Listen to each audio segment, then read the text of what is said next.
Welcome to Pipebomb Radio. I am one half of the Pipebomb Radio host, Hector Diaz. Alongside me, the other half of this radio podcast, Louis Curse. And missing is Alex Rico, who is yet another half of this fine institution. Now you'll be me telling yourself, hey, these guys don't know math, I'm going to stop listening. Stop it. Don't do that. We know our math. We're invoking the Freebird rule. Yes. For those of you that don't know the Freebird rule, it is the wonderful tag team technique that allows two people of a stable of 3 or more to partake in anything, in this case a podcast. So for now, for this episode, episode 1, you have Louis and Hector. Let's get started. And before I begin with this, let me just say that this is the start of a revolution, and every single one revolution begins with a pipe bomb. So let's kick it off with our kayfabe. Raw results for October 8th of 2012. It was a 2-on-1 tornado match. Ryback defeated Primo and Epico. He did a double shell shock as always. Pretty much Ryback is just coming, he's pretty much no longer beating jobbers anymore. He's just beating... What I still consider Primo and Epico jobbers, they do a really fantastic job as a tag team. They're completely underutilized, but at the end of the day, they can still be considered jobbers. Yeah. Think of them as popular jobbers. Popular jobbers, I mean, hey, I consider them popular just because of Rosa Mendez. So. There's that too, right? Yeah. Again, I feel as much as bad as I feel for this tag team, Ryback is definitely coming into his own, and it was a great match to show how Ryback is capable of working with actual WWE talent. Yeah, because he's been needing to show his his skills facing other talent as well. With that in mind, though, let's really quickly ignore this and just go to the previous Raw before that one. That match against Lord Tensai. Did you see that? Did you hear about that? The botch fest? Yeah. I thought Sin Cara was fucking playing that. No, but seriously, I don't know how or why creative or any person would have suggested something like that. One thing is getting Primo, and one thing is getting Epico. These two superstars are still very liked, and even though you have, they're both are being carried, but when you have Tensai, who at the end of the day isn't the most versatile superstar on the roster, doing something like that, that's completely dangerous on both Tensai's part and Ryback's. Yeah. We've seen before in the past that Ryback isn't the safest guy to work with. Take a look at Jack Swagger. Yeah. Where is he right now? He's still healing. He's healing. He needs a change. Yeah. But that might have rubbed everyone the wrong way. Yeah. Second match. It was the tag team tournament, as a matter of fact. It was Rey Mysterio and Sin Cara, the Mighty Morphin Power Botchers, against the Primetime Players. And of course, Mysterio pinned Darren Young for the win. So I like Mysterio and I like Sin Cara, but at the same time, I kind of feel bad for the Primetime Players. Mm-hmm. At some point, a couple of months ago, I thought they were going to be the core to work with in the tag team division, and it was working slightly, even with AW. Yeah. But at the end of the day, Kane and Daniel Bryan outshined them and completely threw their chance in the garbage, or might have just postponed it. But they're gonna take some time to develop. Yeah. You have Sin Cara, who has shown his troubles in the past, but you also have Mysterio, who's a veteran, and he can definitely reinvigorate the tag team division just by having his name in there. Yeah. On a side note, though, I don't think even before the AW incident that they really had that much high esteem for the Primetime Players. Because in case you noticed, they had won that #1 contenders. I don't know. I forgot if it was a battle royal or if it was just a match. I forgot what it was. I think it was no. It was that match at the pay-per-view, right, when AEW held Primo by the legs and Epico got pinned, or vice versa. Thing is, though, the following Raw, what happens? You have Primo and Epico against the Primetime Players, and the Primetime Players just leave the match and get counted out and take the loss. And then later on, they take a pinfall and they lose to this team while they were still the #1 contenders. What does that just show you about the faith that they probably had in them being tag team champions? Well, it definitely shows that they weren't ready, or that at least creative thought they weren't ready, and especially now it's showing. Yeah. Non-title match. Sheamus defeats Wade Barrett by disqualification because of Tensai of all people.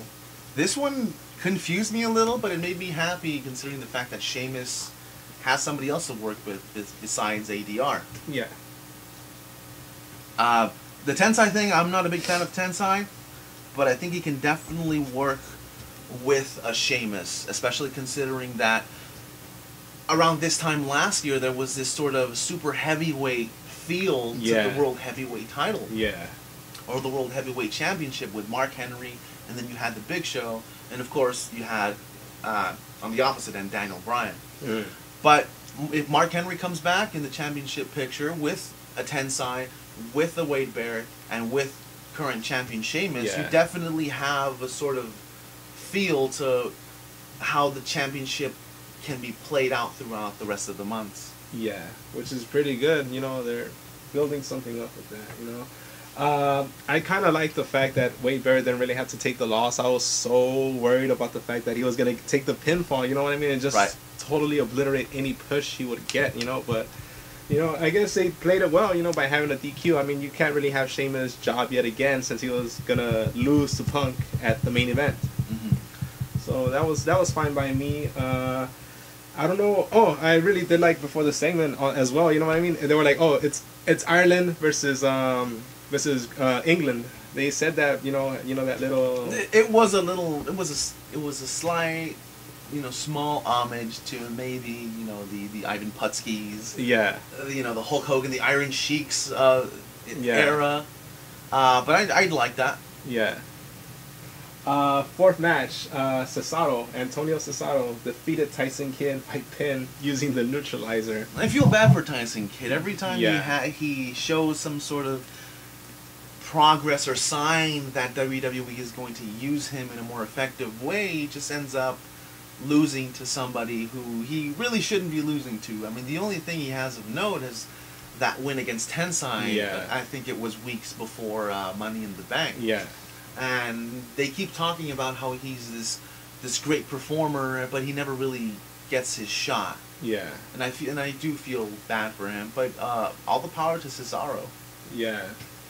I'm really liking. I really liking the way they're pushing Cesaro. As a matter of fact, you think that, you know, they're just trying to just strip him down of any you know, distractions. You know what I mean. I thought, you know, him splitting up with Oksana was pretty much the end of him. Like, you know, Oksana's gonna have Cesaro and Santino are gonna have a match, and Santino's gonna retain the title due to Oksana interfering, and you know, and I was just surprised. It's like they never even brought that up anymore. He just broke up with her, and he just started racking up the wins. You know, like it's an effective way. It's something different, because usually when something happens in a storyline, it tends to follow through the weeks, but this one just ended.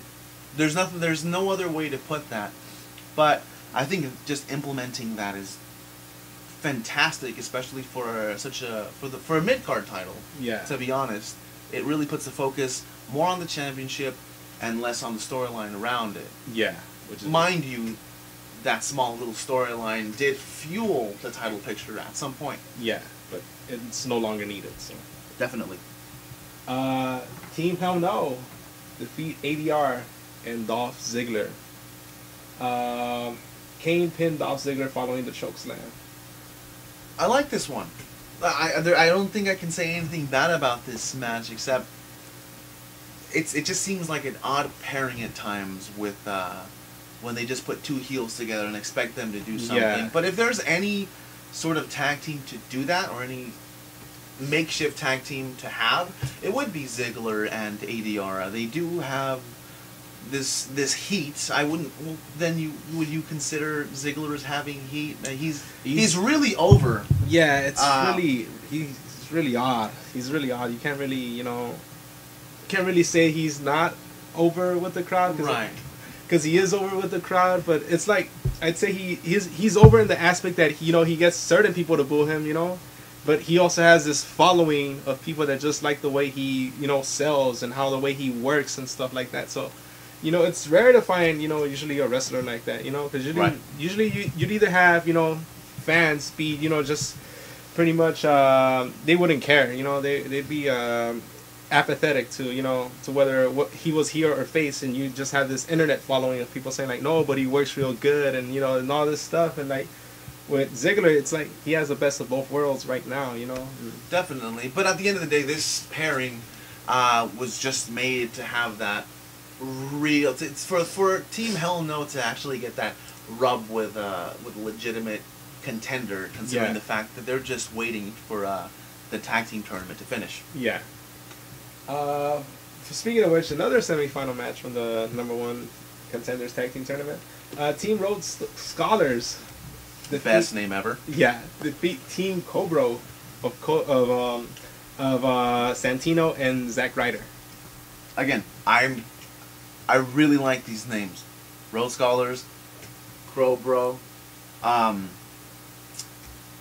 I mean, that's I can't get over the fact about the names. Yeah. So I'll let you handle this one. It was a pretty impressive showing, and I don't know. I mean, the tag team match was good. I'm glad.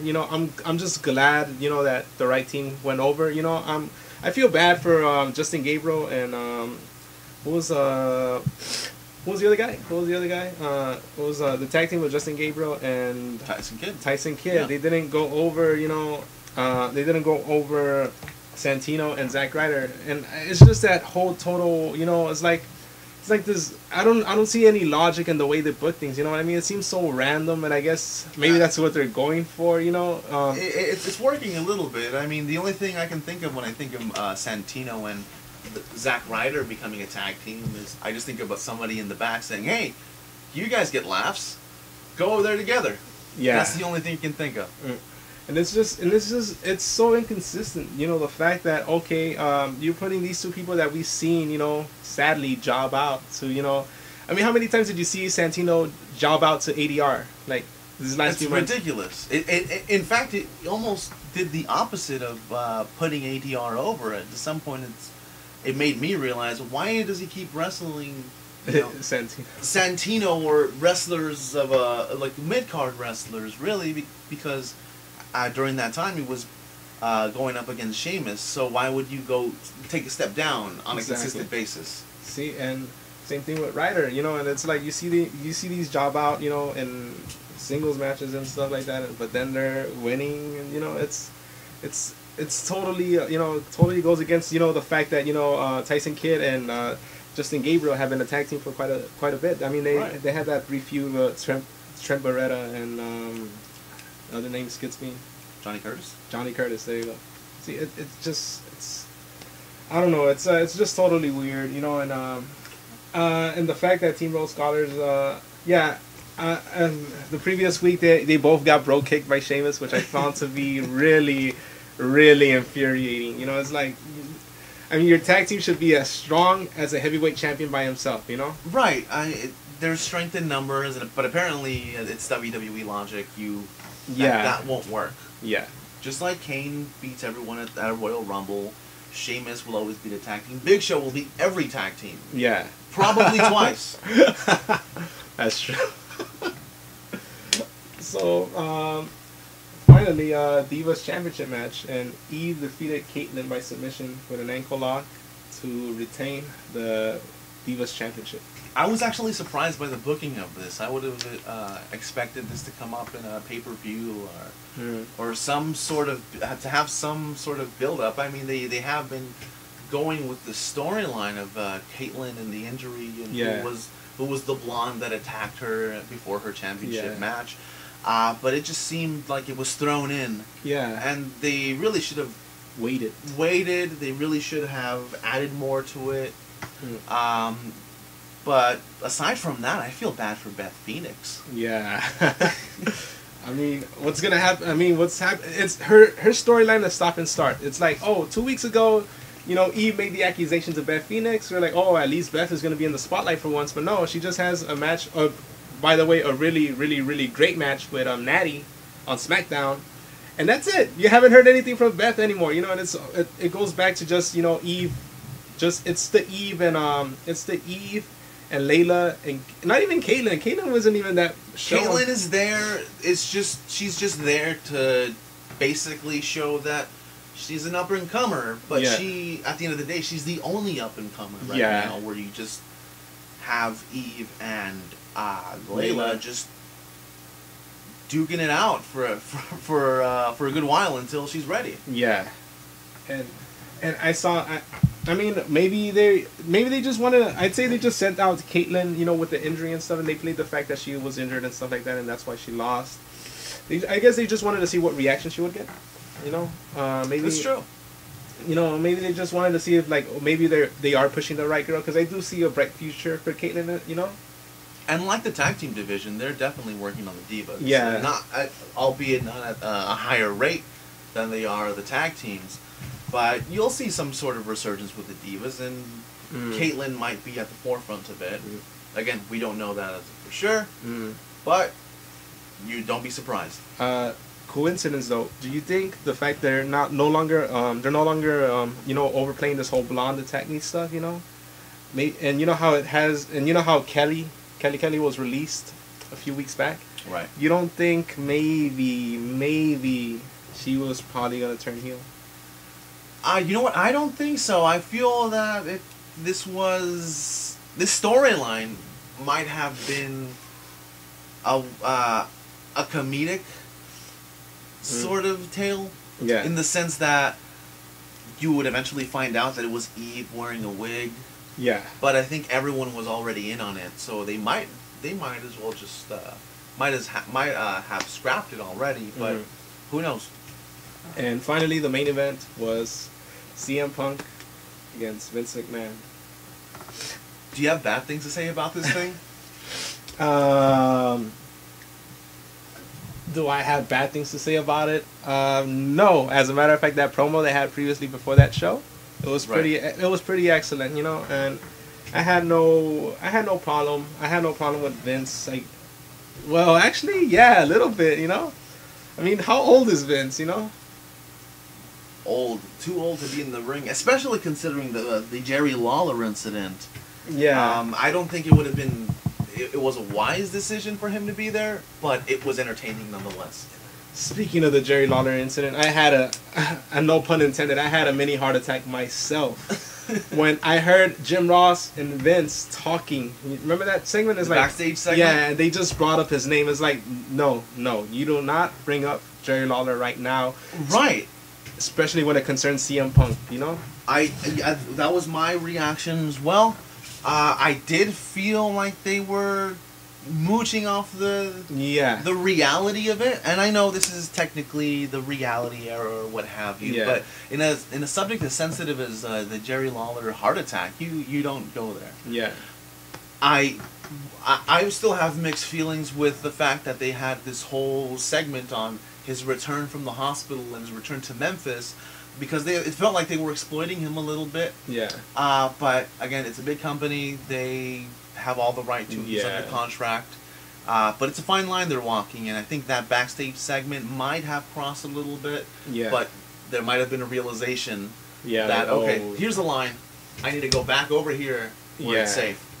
Like, I mean, at worst, at least we didn't see, you know, Vince McMahon faking a heart attack right there in front of the ring for everybody. You know. Yeah, that also brings me up, something up, and just the fact that for once I thought Jim Ross was going to be put in a good light with a Vince McMahon promo. Yeah. With the tell me the chant or say McMahon like you did Austin or Stone Cold, and it didn't end up that way. He belittled him still. Yeah. And he still got what he wanted.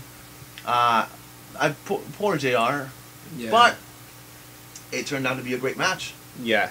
It was It's funny how Jim Ross used the term attitude for that match. You know, he even mentioned it during the match. You know what I mean? It's true. Again, but that's probably because the game's coming Yeah. from WWE 13. Yeah, I'm not that optimistic about, you know, me flipping the channel and next thing you know it's TV 14 again. Obviously, that's not gonna happen. Maybe, you know, until after November. Only in dreams, Lewis. Only in dreams. But yeah, but I thought it was a good match. I feel, I mean, yeah, do I have problems? With, you know, this 60-plus-year-old man, you know, beating up, you know, the champion, the world champion, you know? But at the same time, Vince did that same thing to Bobby Lashley, you know? So it's like, I guess, you know, it's his company. He could do whatever he wants, you know? It shouldn't be a bad thing at this point. Yeah. It should be the most humbling or the most appreciative thing if you're one of the top stars in this case. Yeah. It's a rite of passage almost, Yeah. right? I mean... But the one thing I had to say as I was watching the match was, why isn't Vince McMahon in every main event? Because I know it's still trying to be a PG show, but he still invokes these very throwback techniques of the kendo stick and, you know, jumping over the announce table to get Punk. It just reminded me, you know, of the Attitude Era. I liked it. Grew up with it. Yeah. But can he not be the only one that's able to do that? Can you at least have the champions do something in that nature? I mean, I would like Cena a lot better if he actually employed those techniques, you know? Right. You know, even with that, you know, that those little things just make such a big difference. And even I think even Vince bladed, right? Did he? He was bleeding. I thought it was just unintentional, but it might have been. I think it was a blade job, as a matter of fact. And I mean, there's gonna be a lot of. I mean, I'm sure a lot of people threw criticism at the fact that, you know, CM Punk did the Ric Flair spot. You know, he was on his knees and stuff like that. And you know, it's like, oh wow, he was so rebellious last year, and now he's doing this. But you didn't think, but you guys clearly did not see what he did afterwards. You know, so this Vince neared low blow, and you know, and it worked. It was although that was one of the most awkward low blows. Yeah. Oh. Like some sort of low blow into fireman carry. Yeah. Like, was he gonna mock Ryback, or yeah. what was he gonna do? Was he gonna torture rack him? Yeah. I don't know. But that goes on to our next segment, which is Lewis. We're gonna now go to the dirt sheets. Dirt sheets. After that promo, I mean, after that match, to finish the show off, you see CM Punk run up the stairs, and pretty much no security whatsoever, no security at all, and you just see these fans just heckling Punk, and it's perfectly understandable, you know. It's perfectly understandable, you know. They're he's the heel. He pretty much didn't he tell him like to kiss his ass, like. Or, he did. I mean, it's CM Punk. He interacts with fans all the time. Or, you know, and this is in the most direct way possible. Yeah. If it's you know. As Cornette would say, you know, as Raymond would say, he showed his ass. You know, he showed his ass to the fans beforehand, and he went up to the ring, and he went up to the arena, no security whatsoever, and so he was being pushed and shoved, and you know, next thing you know, before they cut to Mr. McMahon, you know, about to deliver his "Damn it, Punk, you're," you know, whatever, you know, you're gonna have to either defend the title again. Yeah. Anyways, you just see Punk just throw these two open hand palm slaps to this one fan, and they quickly cut to Vince McMahon after that, and you're like, what the, did I just see what I just thought I saw, you know? Like, what just happened? Yeah. So you quickly go to the internet, and you sign relief that your mind wasn't playing tricks on you. And yes, CM Punk did indeed open hand slap the fan and knocked them down, which is a terrible offense, and I feel bad for the fan. But I heard that he is compensated with WrestleMania tickets, and if I were hit by CM Punk, I would have been like, hey, cool, I got hit by CM Punk. Yeah.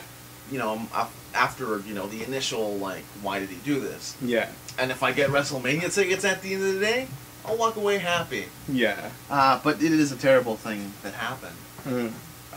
What do you think would have been the correct way to handle some sort of situation, considering that he's the number 2, possibly the number 1 guy right now?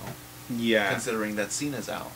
So, are you speaking what would I do if I were Punk, or what would you do if you were management? What, if you were the WWE? If I were management, you gotta take it this. I gotta pretend to be some middle-aged guy in a suit, right? Who just probably thinks of CM Punk as just this internet darling, indie snob, whatever, Internet darling for ratings. Yeah. So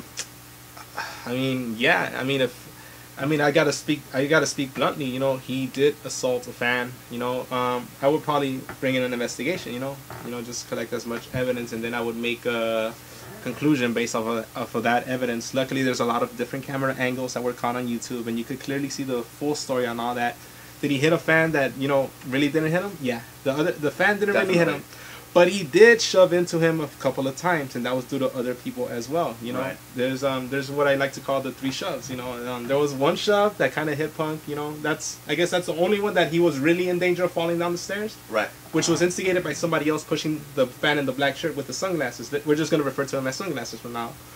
And there was yet another shove which was initiated by somebody else from the audience, but you clearly see his elbow. He elbows from the left elbow, almost tackling Punk, right? And you clearly see Punk turn around, and only he knows and only the fan knows what Punk said or something.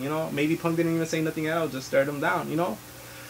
What I come to that conclusion by that is that Punk gave him a warning, hey, don't stand behind me or something like that. You know what I mean? And the fans still chose to stand behind him, and that's when finally the last shove, which was that just open hand palm right to the back of his head, which was obviously initiated by a guy in a white shirt that was behind the sunglasses right there.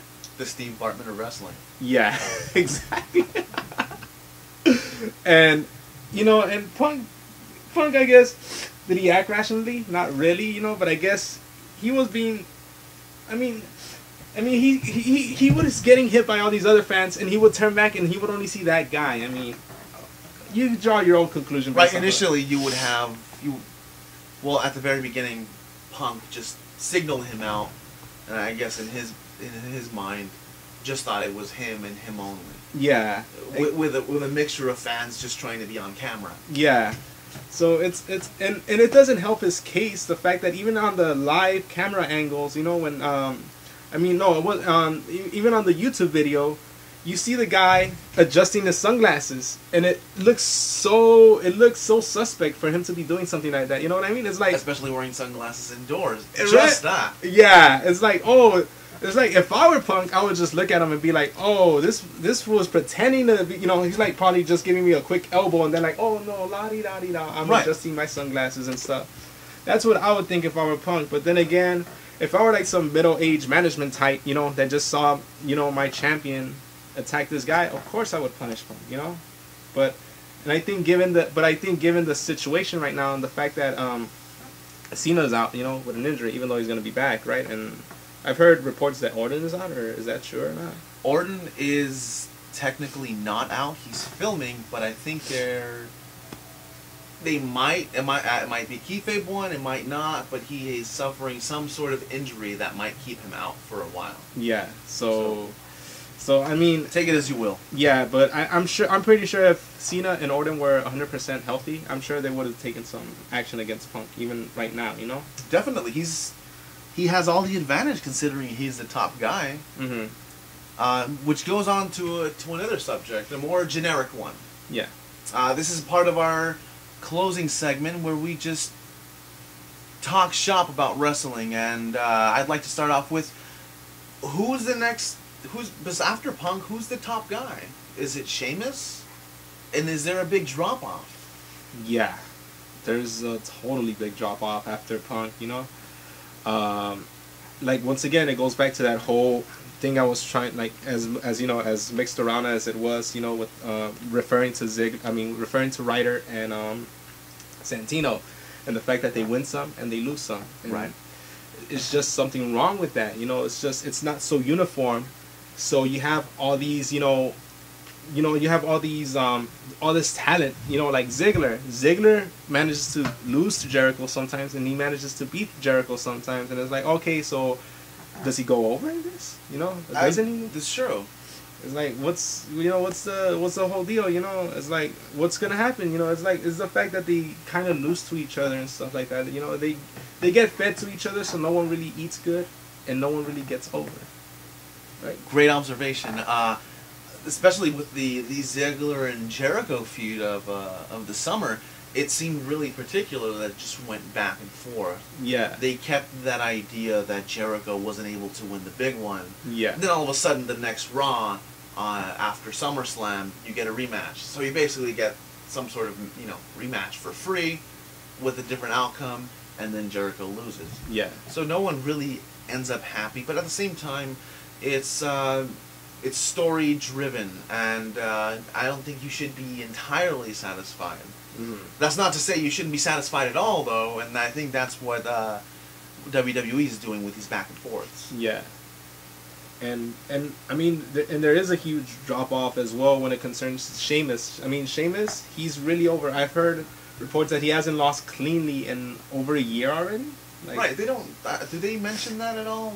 they don't mention that at all. I mean, he hasn't lost cleanly. I mean, he has been pinned, but he hasn't lost cleanly. He hasn't. I think since August of 2011. When he barely turned face. Right. Which is incredible if you think about it. And I mean, think about it. Sheamus, how many times has Sheamus... I mean, we fans like to complain about the fact that CM Punk hasn't been in many main events for pay-per-views. You know what was the last time the World Heavyweight title was in the main event? No. It was Hell in the Cell, 2011. Really? Yeah. Okay. And I think it was... Or no. Which one was the Hell in the Cell with Taker and Kane? Oh, wow. That sounds archaic now, considering the fact that Undertaker is just a once in a year guy. That's actually a really good point too. I don't see the World Heavyweight Championship as the second tier, top tier championship. It just seems so not wrong, but just irrational to me. Yeah. I mean, how would you consider that championship to begin with now? Do you consider it in the same light as the old Intercontinental, where it was that title where the up-and-comers would have their shot in the limelight, or is it just something else? I mean, you could actually make that comparison, because I mean, CM Punk won that title before he actually became WWE champion, and He did. And but I think that's the only good example I could say, right? So as Kofi Kingston, right? What's he doing? Exactly. Well, that segment with Larry King was all right. At least it gave him some character. You know what I mean? And it gave him with a cheap pop. Yeah, yeah. At least they're setting something up, the program with The Miz. Even though The Miz, once again, it goes back to that whole awkward booking. Okay, so The Miz comes back from filming the Marine 3 or whatever. Yeah. And he has a new character. So, he has a new mean streak. Oh, he has a 5 o'clock shadow now. He's a ready. 5 o'clock shadow and a different haircut. Ready to kick some ass. That's all you need. Yeah, right? Look at Wade Barrett. Yeah. Beard, completely new person. Yeah. It's like, we never forgot the fact Cena dropped all this stack of chairs on top of you, Right. And, but yeah, Miz comes back, wins his first few matches, wins the Intercontinental Championship. What's the first thing he does after that? He loses to Cena. Not only that, then he gets fed to Ryback. I mean, they hyped it up, a stare down between Ryback and Miz. You're like, oh, at least Ryback is finally going to get into some program that's going to end, with probably him winning the Intercontinental title down the line. Even with that, I was a little against, considering the fact that he went from, squash matches to the Intercontinental Championship picture, and he wasn't even in it. He was being teased at becoming part of it. And then it turns out he completely squashes The Miz in a Raw match. Yeah, and that's it. And then that's it. Nothing. So he's being propelled to astronomical levels. Yeah. Probably only similar to John Cena, but it's way too early in my opinion. Even Cena lost to Brock Lesnar, Even Cena... Matter of fact, even Cena lost to Brock Lesnar. Even Cena lost to The Undertaker, People forget that, the Thugonomics character... Right. Didn't really win that many matches when he started out, I think he didn't even win that many matches in, 2003, He was just there, you know what I mean? And, 2004, that's when he started, That's actually at the end of 2003, that's when he turned face. And in 2004, that's when he actually started winning, And became U.S. champion. And but still, it was a gradual build-up instead of these astronomical pushes that we see. To the moon. Ryback, you have Ziggler to a certain extent. You have Del Rio, who was up there for a while and just kind of went down a little bit. Yeah. How do you feel about the fact that they pushed Ryback as a face? As a face, I to this day, I'm still anticipating a heel turn. By him.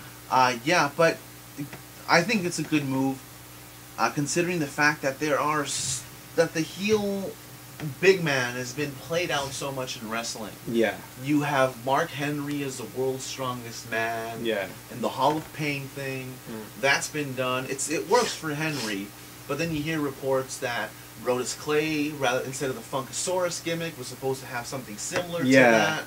You have the Big Show, who's the Big Show, and having another superstar doing the same thing wouldn't have worked. Although if it was more impressive than all of those superstars combined, it might have. But that's asking for a lot.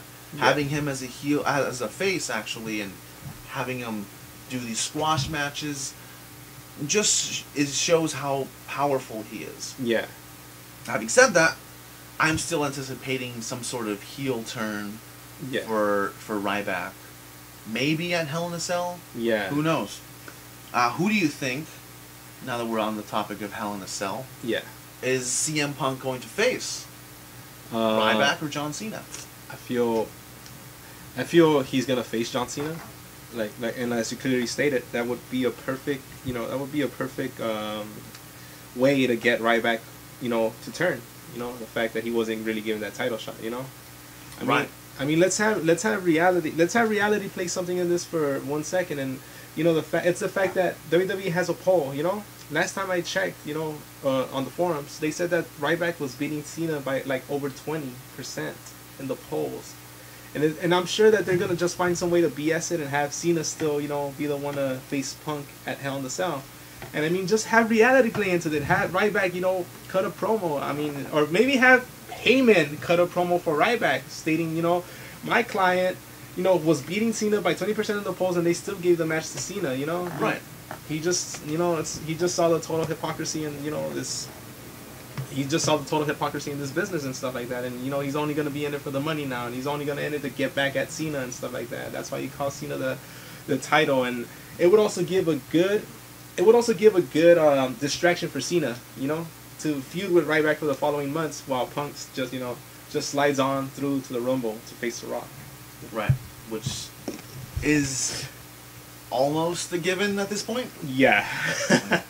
But personally, I think the right decision for Hell in a Cell would be to have both of them. Yeah. And I've written an article on BleacherReport.com, shameless plug. Yeah. About that, and I think it would be beneficial for Cena since he's able to take part in it, but he won't necessarily be able to wrestle that much. Yeah. If his elbow's still bugging him, he might only take a couple of shots here and there, but he won't do any real work. Yeah. To offset that, you would have Ryback, who would definitely get a rub working with Punk and working with Cena, both of whom have been champions before. And he would be able to carry the match. I don't know if he's necessarily ready to be that main event caliber, or at least to carry a match like that, but having him there will definitely show fans that the WWE thinks he's ready for that. Why aren't you? Right? Yeah, exactly. And I really, really, really like that idea. And it just and not only that, but it also allows. Let's say you really want to get Ryback over, right? Once he causes Cena the match, right? Just have him just obliterate Ryback. You know what I mean? Just so Cena could really take that real break and stuff like that. You know what I mean? I mean, you want to get both people over and you want to give Cena a break. Have Ryback, do something, do that move, the shell shock, have him, not even shell shock, just hold him in the shell shock position and just throw him down the stage or something like that, you know what I mean? Right Cena something. Off. Right, that would work. It's like how Brock injured Taker a few years back, I remember that. And that really got Brock over as a monster on SmackDown, and that the same could apply to Ryback as well, and it's going to see more, and I think we're going to have more people side with Cena once Cena comes back and stuff, and feuds with Ryback. I just hope they know how to do this well. Just not have Cena come back for a Raw match against Ryback, and then that's when he pins Ryback and stuff like that. You know, don't book it like that, WWE. Have it slowly build up. You know, have it. You know, have them both. Have them both. Be the last two at the Royal Rumble. Both eliminate each other, and instead of restarting it, just have that event be, you know, at the next pay-per-view after that. I don't want to say Elimination Chamber. I don't like it being called Elimination Chamber. It should have never changed. It should have always been No Way Out. But have them, and you know, have those to be eliminate themselves. You know, and like instead of, and like, you know, you see like Vince or Triple H coming down to try to restart the match, but they're just too in it. They're just too in it at the time that they just have to bring in like referees. You know, just split them apart. And like, I guess the event just ends like that. I guess what we're gonna have to do is that, you know, at the next pay-per-view, it's gonna be these two, and whoever wins actually gets that WrestleMania. You know, that WrestleMania #1 contender thing. You know. And there you go. That's where you could actually have Cena, you know, finally have this Superman moment, beat Ryback finally, you know, and then proceed a feud with Rocky, I guess, you know. Who knows? Personally, I'm a little afraid of having two superstars with only 3 moves in a feud. Yeah. But I think they can pull it off. I mean, if Cena by himself is able to be this top star with only the 4 moves that he knows, or I think it's 5 now, considering that botched pin. You know, they can definitely work with that. Mm-hmm. So we'd like to thank you all for sticking around for this podcast. Of course, you could check out my cohort, Hector Diaz, on Bleacher Report. He writes always about WWE and other sports things. And as always, his favorite team, the Arizona Cardinals, right? Definitely. And you can check me out as well. Just Lewis Curse anything. Lewis Curse my Twitter. Lewis Curse my Facebook. Whatever, you know. And check out Wolfpack Podcast. And I guess I should leave links soon to that, where I talk about more other things, you know, sports, girls, beers, all that good stuff. So we like to thank you both. We both like to thank you all for joining the first pipe bomb in this revolution. Anything you would like to say? Just one other shameless plug. Follow me on Twitter at I am Hector Diaz.